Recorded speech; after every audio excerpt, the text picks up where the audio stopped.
Ermənistan Azərbaycanla sülh sazişini iyunun 7-sində keçiriləcək parlament seçkilərindən əvvəl imzalamaq istəyir.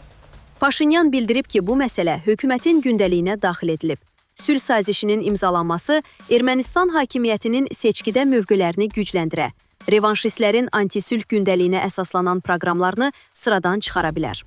Bakı-İrəvan xəttində razılaşmalar da sülh sazişinin imzalanmasının önünü açır. Əsas ziddiyyətli məsələ olan Zəngəzur dəhlizi həll edilib. Vaşinqton anlaşmalarından sonra Amerika-Ermənistan-Tramp marşrutu müqaviləsində layihənin icrası öz əksini tapır. Amerika-Azərbaycan strateji tərəfdaşlıq xartiyasında da Naxçıvana maneəsiz bağlantının açılması qeyd olunur. Sərhədin delimitasiyası ilə bağlı prinsipial razılaşma var. Tərəflər mübahisəli məsələləri sülh yolu ilə həll edəcəklər.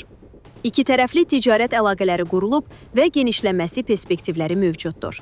Bu mənzərə fonunda sazişin Ermənistandakı seçkilərdən öncə imzalanması imkanları görünür.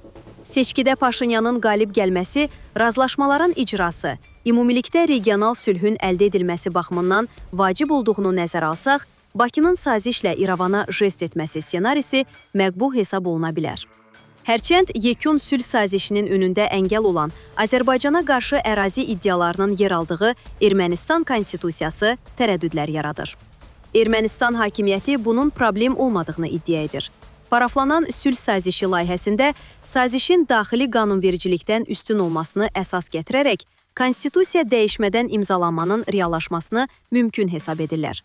Eyni zamanda seçkidən sonra yeni konstitusiyanın qəbulu ilə bağlı referendum keçiriləcəyi vədini verirlər. Azərbaycanın bununla bağlı haqlı tərəddüdləri var. Birincisi, Paşinyanın mövqeləri güclü olsa da seçkidə qalib gəlməsi aksiyoma deyil. Həmçinin seçkilərə müdaxilə force-major situasiya yarada bilər. İkincisi, Paşinyan hakimiyyətinin seçkidə qalib gəldikdən sonra vədinə nə qədər sadiq qalacağı sual altındadır. Tarixi təcrübə Ermənistana bel bağlamağın təhlükəli olduğunu isbatlayıb.